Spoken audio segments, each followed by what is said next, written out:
Have you ever looked at your spouse and wondered, when did we stop feeling close? Marriage drift doesn't happen overnight. It happens in the quiet spaces where we get busy, tired, or distracted and suddenly realize that we feel more like roommates or housemates or flatmates than partners. So today we're naming what it really is. It's a subtle emotional and psychological drift, and there's signs that you can see that might help you realize if this is you. And a big part of why we care about what we're doing here is through our work at Creative Restoration International, helping restore marriages that feel disconnected or discouraged. So stay with us, because the final shift we'll share is one that most couples overlook, and it changes everything. If you've ever found yourself thinking, why do we keep having the same argument, or why does connection feel harder than it used to, you're not alone. Welcome to Marriage, Intimacy and Healing with Andrew and Lara. We're a husband and wife team, blending science-based coaching and clinical nervous system insight to help couples understand what's really happening underneath conflict, distance, and emotional shutdown. I'm Lara. I'm an ICF PCC certified coach and educator. And I'm Andrew, a licensed physical therapist specializing in body, mind, heart integration with extensive experience helping high-performing individuals navigate stress, communication, and emotional regulation. Together we help you recognize the patterns that pull you apart and offer practical, grounded shifts that bring you back into connection. Let's dive into today's episode. Now, we've walked with a lot of couples through all kinds of marriage challenges, and there was one particular couple that I remember walking with where nothing in particular was wrong. They didn't fight, and on the outside it seemed like, well, we have a good marriage, and they weren't having big blow-ups, but they were not very warm towards each other and no longer kind of touched or held hands or hugged, and they were polite to each other, but really disconnected and not close. Like, It was the atmosphere was more tense. they weren't really fighting. So this is what we want to talk about. It's not always conflict. It's this slow drift that can happen, particularly when you've been together for a while, and it's an absence of connection. And that's dangerous too, because in a marriage, you really want to be working on your connection all the time.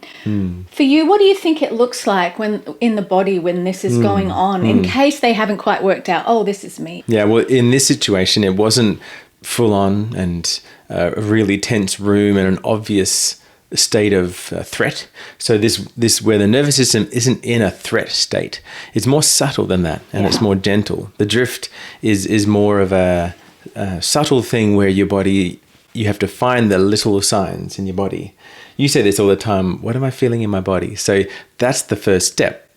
What am I feeling in my body? Yeah. So that's the first question you got to ask. And that's because the body, the nervous system, right, usually is telling you before your brain actually works it out. Yeah. Which is why we want you to lean into that. Yeah. Yeah. So this might just be that your breath is a little higher in your body. We say a lot about breath, and if you're like, oh, breath, there's other things too. So you might feel heaviness in your chest or tightness. Just that when you're around your spouse or your loved one, that this is just a tighter feeling, like something sitting on your chest. But you don't know what it is, and you don't name it because it's not obvious conflict. Yeah. Yeah. Right? There may be a slight change in your posture, or you might feel something in your gut area. But it's individual to you. So just note something in your body, and all of those pressure type sensations are a good cues that something's holding tension in your body. And you might notice that your conversation shifts towards something of like low level, light, or that you have to... Just practical to-dos, let's get things done. But let's talk about the things that are happening, or, oh my gosh, the weather today. And you're like, why am I talking about the weather with my loved one? You know? You may not even notice this at all. It's a more subtle shift that's happening in your body. Yeah, so lean in, start to notice, what do I feel like? And if you're not great with feelings, what does my body feel like when I'm around? Am I just feeling indifferent? Because honestly, one of the things that really matters to a marriage is feeling seen. And if you constantly feel, I remember actually, I have a story about this, and it wasn't in a marriage, but it's a great story to help you understand what we're talking about, is I was working for a particular employer and nothing was wrong at all. They gave me autonomy, they trusted me, On the outside, it seemed like a really great job, but the bosses were incredibly burnt out with their own lives, and they were so happy to leave me to running everything and doing everything and trusted me. So on the one hand, that's fantastic. But here's the thing. The wound for me over that job happened because of indifference. Never checking in with me, never have a meeting with me for an entire year, never sending a text. That indifference, no matter what the reason, did more damage to my heart and mind and soul in that role than any of the other stuff looked like. So in a marriage situation, be aware that not leaning in, not noticing over time can cause massive amounts of damage because we are designed to be seen. Yeah, that's good. How does it feel for you? I mean, you know what this feels like. You know what it's like when someone constantly doesn't see you. And I don't want to talk about childhood, but you have experienced this in your life. Yeah, and this topic can sound like a small one, like, oh, come on, get on with it, or you weren't fighting, nothing's wrong. Come on, do we really need all of that? But when it boils down to it, big behavior shifts or relationship shifts, or men that I've walked alongside who might have been through some really troubled things, it boils down to, am I seen and heard right now? And it sounds a simple kind of emotional thing. So as a guy, it can feel like we can dismiss that, but it's the most powerful thing. It is the most powerful thing. Let's back up what we're saying with a really important research for those of you who like that kind of thing. There was a Harvard adult development study that shows that emotional neglect, even unintentional, creates more relational damage over time than frequent disagreements. So this is so, so important. And honestly, from our marriage of almost 20 years we're hitting, but together for 23, I would say that every marriage that's sort of after a certain amount of time, it can be earlier for some than us, we could be ourselves in danger of this drift if we don't sew in and see each other and put in those habits, or those, I prefer to say those rhythms, because habit puts up the threat walls for a lot of people, but a rhythm ebbs and flows. If we don't put that into our own marriage, we too can have this just going on, because it's basically, like you said, the nervous system shifting into just comfortable rhythm.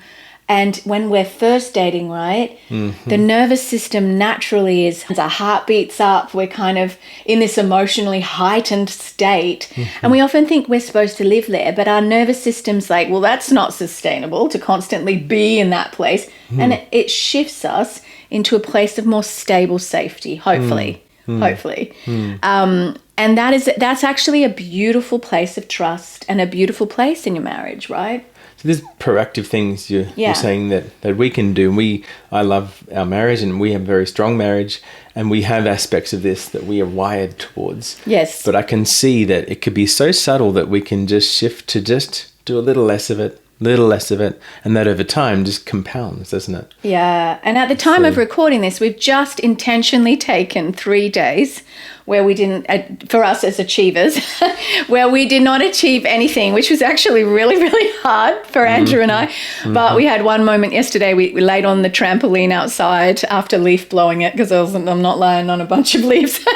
And we just laid and looked at the sky and just let the air, oxygen, we didn't spend money on a date or anything fancy like that. And we scheduled the 3 days to be nothing days, because Andrew's on leave. It's Christmas break. So we were able to just check out and check into each other, which was really, really nice. Really, really powerful. So I want to give you some insights on what drift looks like. So it's emotional disengagement without noticing. Functional, you might become functional but not connected. We can be guilty of this if we're not careful. Totally. Yep. However, that's okay, but you stop turning towards each other. That's important. And again, we've talked about this on the podcast, that bids for connection, you got to notice them. A bid for connection might be that your spouse, like this morning, made me a cup of coffee and then just sat next to me rather than went and got on with his day. I'm like, without saying anything, he wants to spend time with me. So there's little bids for connection. There's so many examples of that. This one's massive, and I want us to lean into it. Assumptions replace curiosity. Ooh, so what this looks that's like, powerful. It's powerful. What this looks like for Andrew and I, and maybe you'll see yourself in this, is that, oh, that's just what Andrew's like, or that's what he does, and I stop being curious and I just put him in a box. Or you just go, oh, that's just what Lara needs, and maybe there was something else going on, but you didn't lean in because you're like, I know you. Assumption rather than curiosity. And sometimes it's a good thing, and sometimes it's not. Yeah, because double things. You can think you're doing the right thing to know, oh, Lara likes to do this after this, so I'll get ahead of all of that and I'll show her that I'm thinking of her. So it can be kind of a good thing to kind of, see her patterns.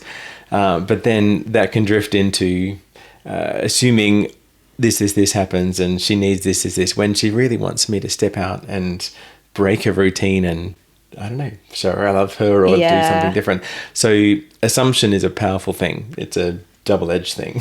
Yeah. So what we're saying in this context is don't let your assumptions replace the curiosity of, my spouse is always stressed after work, and you just let them be. Yeah. Maybe lean in and replace the assumption with a little bit of a question and some curiosity. And then the next thing is you're just running on autopilot and you think nothing's wrong, but the autopilot, maybe you could interrupt those rhythms and try and do something different. And we've got some ideas for you in a minute. So many couples think if we're not fighting, we're fine.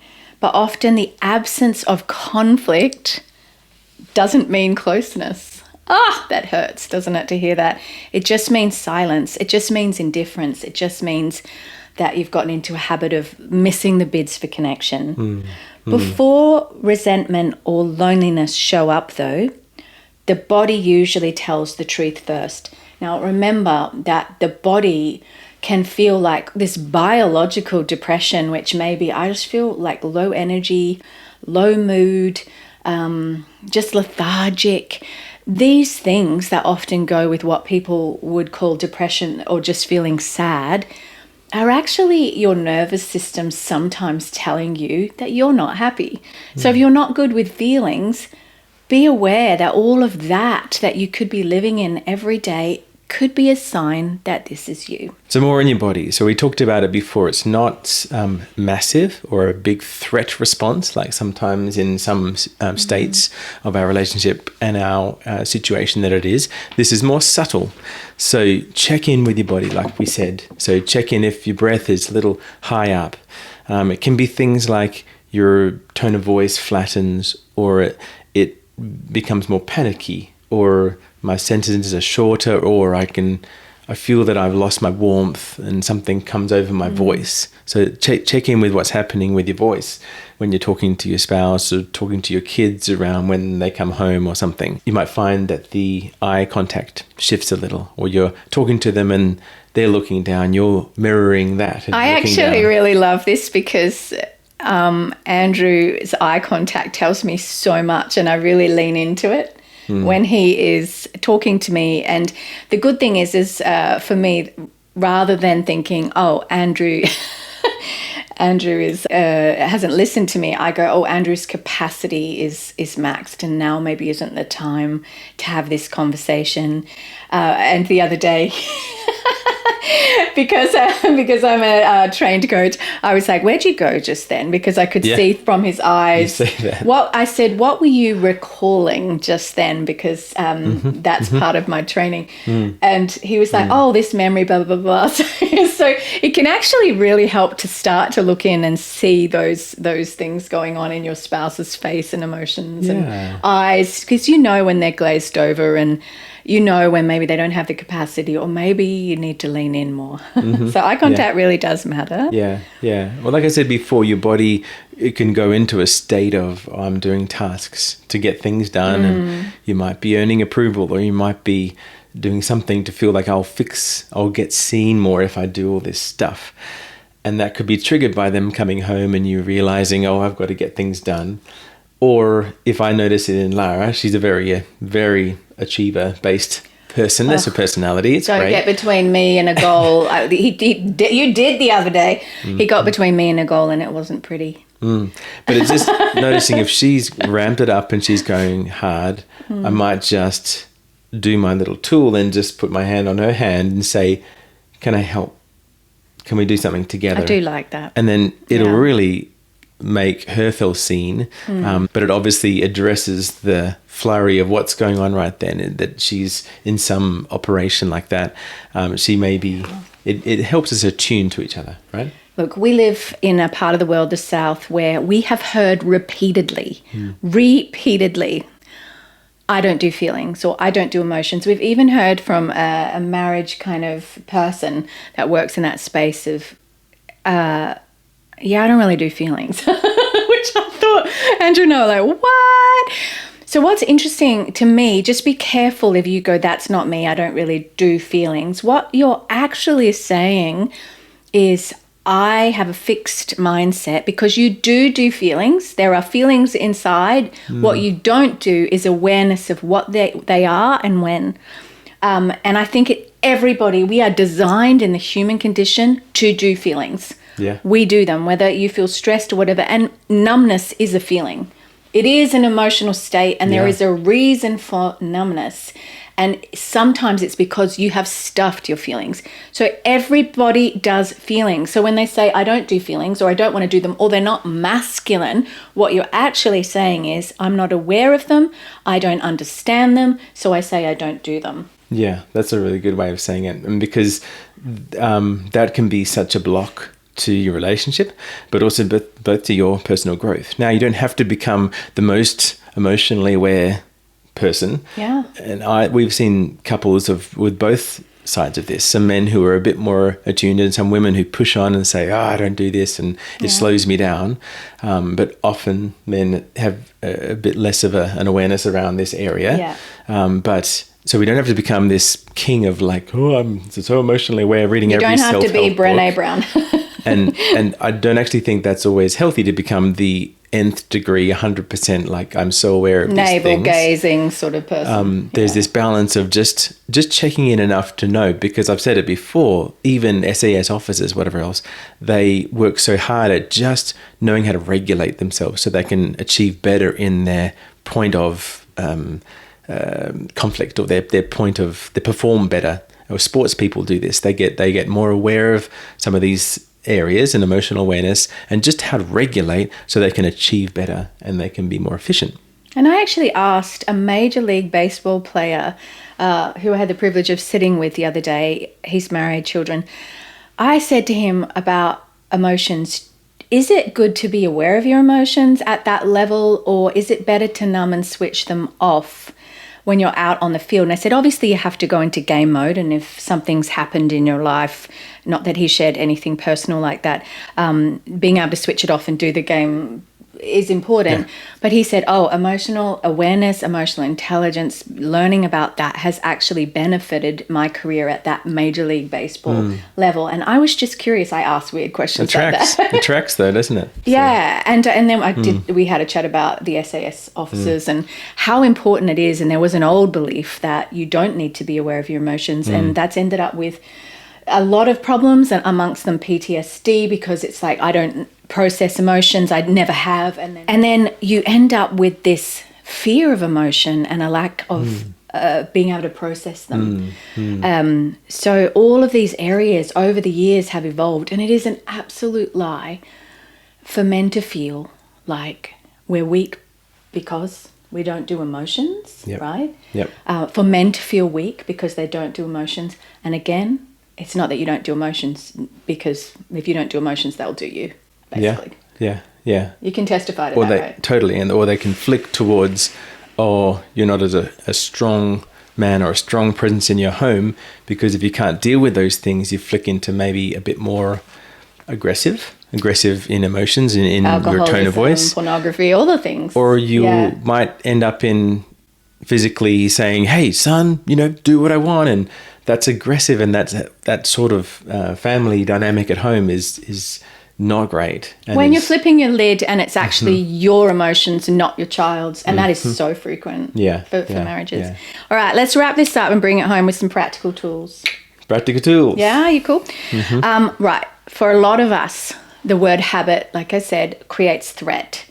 But a rhythm is a flow like music that ebbs and flows. So what I encourage you to think about is a 2% shift. Rather than I need to change everything overnight in my marriage, 2%. A 2% shift might be something small, like we're going to hug for 10 seconds longer, or like ask a real question instead of the default, let's just go to bed routine. You take your melatonin, you take your magnesium, you turn out your light and roll over and go to sleep. But what if you asked a little question instead of turning on the television at the end of the day? What if you offered one genuine appreciation in a text, or when your spouse comes home from work, or sit beside each other instead of in your seats? You know how you get your seats, like they're in the lounge room. I remember growing up, my dad, that was dad's chair, that was mum's chair, and when you first get together, you normally sit together, or you sit next to each other at the table. Then slowly over time, it's like dad's chair's mum chair, but maybe mess with it and sit together. And the reason that this works is these little bids for connection actually build intimacy over time. So research shows that marriages actually grow closer, not from the grand gestures, but from the tiny bids for connection, the 2% shifts. And today it might be 2%, next week it might be another 2%, and you just keep accumulating those bids for connection. From a body check-in point of view, my main takeaway was to just check in with your body. If you've got any of those sensations that might be a cue that you're going through something physiologically and something emotionally, that's always the body keeps the score. And it might just be, I feel like we're drifting. I feel there's a drift, or there's a subtle nature that I'm getting into this do it mode rather than connect. And it might just be my hand over Lara's hand. It might be that we sit together for that coffee or a drink of water after work or whatever, and that you can just bid for connection, thigh against thigh, maybe just touching each other, and or hand on the shoulder. And it might be your need to want to connect, but I always find that Lara's like, oh, okay. So that's always works when you need it, that you both probably need that. So drift isn't a sign that something is wrong in your marriage, but just be aware of it. It's a sign that something needs attention in your marriage. And ask yourself, what's one small shift that we can make that brings us 2% closer? And you often go, it's my spouse, because our nervous systems look for a place to blame by the default wiring of our human condition. But take the initiative yourself. And if you both take it, even better. Yeah. As we head into a new year, one of the things rarely that people do, they'll set goals to lose weight or go to the gym more, but set a goal in your marriage. Even if you're listening to this and it's not New Year, set yourself a goal to improve your marriage, even if it's by 2%, because your whole quality of life improves if your marriage improves. What's so beautiful about this is that marriage is your sanctuary. It's your baseline. It's what you return to every day as you go to and from. It's your, it's like the nest for which the rest of your life operates out here. But this is the foundational layer, has the ability to affect all of this. It's not a small thing. Set a goal to make your marriage closer this year. Yeah. And thank you for being with us. If this episode resonated with you and you would like to go deeper, consider becoming a monthly partner with us to support this podcast and our work with marriages through Creative Restoration International, our not-for-profit. You can head to creativerestorationinternational.com to donate, and we thank you for being with us on the marriage restoration journey. Thank you. Thanks for joining us on today's Marriage, Intimacy and Healing. If this episode supported you, we'd love for you to download our free 3-minute BMH Marriage Reset at andrewandlara.com. It's the quickest way to shift out of stress and back into connection. And for deeper support and to explore our resources and coaching, you can find everything at andrewandlara.com. Before you go, following the show or sharing this episode with another couple really helps more people find this kind of support. And we're so grateful when you do. We're Andrew and Lara, and we'll see you next week.